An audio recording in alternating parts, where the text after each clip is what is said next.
പെണ്ണ് കിട്ടാതെ ആൾ കഷ്ടപ്പെട്ടില്ല, അയാളുടെ കുറേ വികാരങ്ങളും അച്ഛനെ നോക്കണം, അങ്ങനെ കുറേ കാര്യങ്ങൾ മിക്സ് ചെയ്ത് വരുന്ന സമയത്ത് തീർച്ചയായിട്ടും കാണാം. പറ്റുമെങ്കിൽ നിങ്ങൾ കാണും ഈ മൂവി.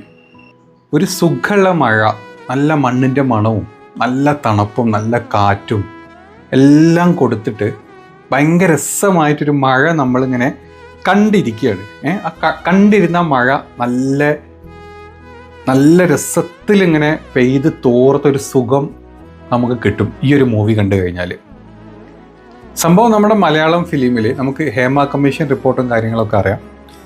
അതിലൊക്കെ നമ്മുടെ മലയാള സിനിമയിലെ സകല നടന്മാരും പ്രൊഡ്യൂസേഴ്സും ഡയറക്ടേഴ്സും എല്ലാം പെണ്ണുപിടിയന്മാരും അല്ലെങ്കിൽ മാഫിയ, ഡ്രഗ്, കള്ള്, കഞ്ചാവ് ഇതിൻ്റെ പിന്നിലാണെന്നുള്ളതാണ് ഇപ്പോഴത്തെ റിപ്പോർട്ട്. അതെന്തോ ആയിക്കോട്ടെ, പക്ഷേ ഈ ഒരു മൂവി ഉണ്ടല്ലോ, അതൊരു പഴഞ്ചൻ പ്രണയം.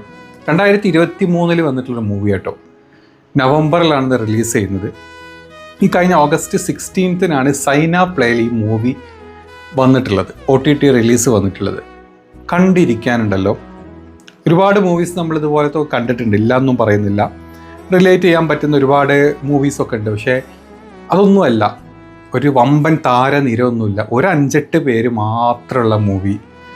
പക്ക നാട്ടുംപുറത്തിൽ ഭയങ്കര രസമായിട്ടുള്ള തനി നാടൻ, നമ്മൾ പറയാം തനി നാടൻ എന്നൊക്കെ പറയാം, തനി നാടൻ രീതിയിൽ എടുത്തിട്ടുള്ള ഒരു രസമുള്ള മൂവി. ഒരു സ്റ്റാർ വാല്യൂ ഉള്ള ആൾക്കാരൊന്നുമല്ല, അതായത് അങ്ങ് കൊമ്പത്തുള്ള ആൾക്കാരൊന്നുമല്ല.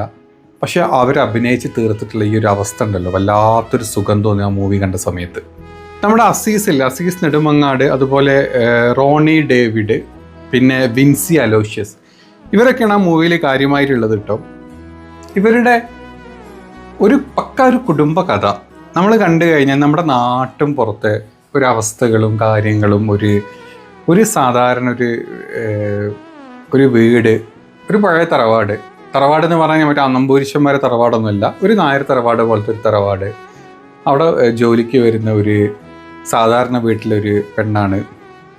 അപ്പോൾ അവരുടെ ഒക്കെ തമ്മിലുള്ളൊരു കെമിസ്ട്രി, അവരുടെ ഒരു അവസ്ഥകൾ, അവരുടെ ജീവിതത്തിൻ്റെ ബുദ്ധിമുട്ടുകളും കാര്യങ്ങളും, നമ്മുടെ നാട്ടിൽ പ്രത്യേകിച്ച് നമ്മുടെ കേരളത്തിൽ ജോലി അതല്ലെങ്കിൽ പെണ്ണ് കിട്ടാണ്ട് കഷ്ടപ്പെടുന്ന, അതായത് നിഷ്കളങ്കരായിട്ടുള്ള ആൾക്കാരില്ലേ, പഴയ ജനറേഷനിലുള്ള ഒരു 10, 35, 40 വയസ്സുള്ള ഒരാൾക്കാർക്ക് ഇപ്പോഴത്തെ ജനറേഷനിൽ പെണ്ണൊന്നും കിട്ടില്ല. എന്താ, ഒന്നും യോയോ പാർട്ടികളല്ല. അങ്ങനെ വരുന്ന ഒരാളുടെ പെണ്ണ് കിട്ടാതെ ആൾ കഷ്ടപ്പെട്ടില്ല, അയാളുടെ കുറേ വികാരങ്ങളും അച്ഛനെ നോക്കണം, അങ്ങനെ കുറേ കാര്യങ്ങൾ മിക്സ് ചെയ്ത് വരുന്ന സമയത്ത് ആ ഒരു ഫാമിലിയിലോട്ട് കയറി വരുന്ന ഒരാൾ, ഒരു വേലക്കാരി. ഞാൻ അങ്ങനെ പറയുന്ന സമയത്ത് നിങ്ങൾ എനിക്കിതൊരു മാതിരി പൈങ്കിളി കഥ, പക്ഷെ പൈങ്കിളി കഥ പോലെ ഒന്നുമല്ല. അതിലോരോ മൊമെൻറ്റും ഓരോ സന്ദർഭങ്ങളും ഭയങ്കര രസമായിട്ട് നമുക്ക് ഫീൽ ചെയ്യും. ഒരു വട്ടം നിങ്ങൾ കണ്ടു കഴിഞ്ഞാൽ, ഞാൻ പറയാം 99% ആൾക്കാരും ഈ മൂവി കണ്ടു കഴിഞ്ഞാൽ ഇഷ്ടപ്പെടാണ്ടിരിക്കില്ല. ആരും ഞാൻ സജസ്റ്റ് ചെയ്യുന്നുണ്ട്, ആരും നിങ്ങൾ എന്നെ കുറ്റം പറയില്ല, അതെനിക്ക് ഉറപ്പാണ്. ഈ ഒരു പഴഞ്ചൻ പ്രണയ കഥ എന്നുള്ള ഈ ഒരു മൂവി ഉണ്ടല്ലോ, സൈന പ്ലേയിൽ ഉണ്ട് ആ മൂവി. തീർച്ചയായിട്ടും കാണാൻ പറ്റുന്നവർ കാണുക. കണ്ടു കഴിയുമ്പോൾ നമുക്കൊരു സമാധാനവും മനസ്സിനൊരു സുഖമൊക്കെ കിട്ടും. അതല്ലാണ്ട് വെടി പൊടി ഇടി പിടി അങ്ങനെ ഒന്നുമില്ല, ആവശ്യമില്ലാത്ത മസാല കാര്യങ്ങളൊന്നുമില്ല. അങ്ങനത്തെ, ഞാൻ പറയട്ടെ, ഇപ്പോഴത്തെ ഒരു എൻ്റർടൈൻമെൻറ്റ് പേർപ്പസ് ആയിട്ടുള്ള ഡാൻസ്, പാട്ട്, മസാല, അത് അങ്ങനത്തെ കാര്യങ്ങളൊന്നുമില്ല. സൈലൻ്റായിട്ട് വന്നിട്ട് സൈലൻ്റായിട്ട് നമ്മൾ പറഞ്ഞ പോലെ മഴ, ജോൺസൺ മാഷ്, കട്ടൻ ചായ എന്ന് പറഞ്ഞൊരു ഫീല് വെറുതെ നമുക്കങ്ങനെ കണ്ടിരുന്ന് സമാധാനത്തോടെ മനസ്സിനൊരു സന്തോഷത്തോടെ കൂടി നമുക്ക് സ്റ്റോപ്പ് ചെയ്യാൻ പറ്റുന്നൊരു മൂവി. തീർച്ചയായിട്ടും കാണണം. ഇത് ഞാൻ വേറെ കാര്യം കൂടെ പറയാം, ഈ ഒരു മൂവിയിൽ നായകനായിട്ട് ചിലപ്പം ഇപ്പോഴത്തെ സ്റ്റാർ വാല്യൂ ഉള്ള ഏതെങ്കിലും ഒരു ആൾക്കാർ വന്നിരുന്നെങ്കിൽ, നമ്മൾ പറയണമെങ്കിൽ കുഞ്ചാക്കോ ബോബൻ, അതല്ലെങ്കിൽ നിവിൻ പോളി, ഇങ്ങനത്തെ ആൾക്കാരൊക്കെ ഉണ്ടല്ലോ, അവരൊക്കെയാണ് ഈ മൂവി എടുത്തിരുന്നെങ്കിൽ ഇതൊരു സൂപ്പർ ഹിറ്റ് മൂവി ആയേനെ.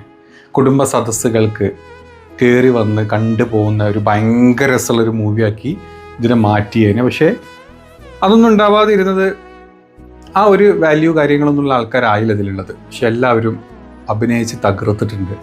ഭയങ്കര അഭിനയ മൂമെൻറ്റ്സും കാര്യങ്ങളൊന്നുമല്ല, പക്ഷേ കിട്ടിയ വേഷം വളരെ നൈസായിട്ട് കൈകാര്യം ചെയ്തിട്ടുണ്ട് ആൾക്കാർ. തീർച്ചയായിട്ടും കാണാം. പറ്റുമെങ്കിൽ നിങ്ങൾ കാണണം ഈ മൂവി, മിസ്സായി പോകുക. അല്ലെങ്കിൽ ഞാനും കഴിഞ്ഞ വർഷം ഇറങ്ങിയ മൂവി, പക്ഷേ ഞാൻ ഇപ്പോൾ അത് OTT വന്നുകൊണ്ട് മാത്രം കണ്ടുപോയ മൂവിയാണ്. നിങ്ങളല്ലെങ്കിൽ മിസ് ചെയ്യും മൂവി.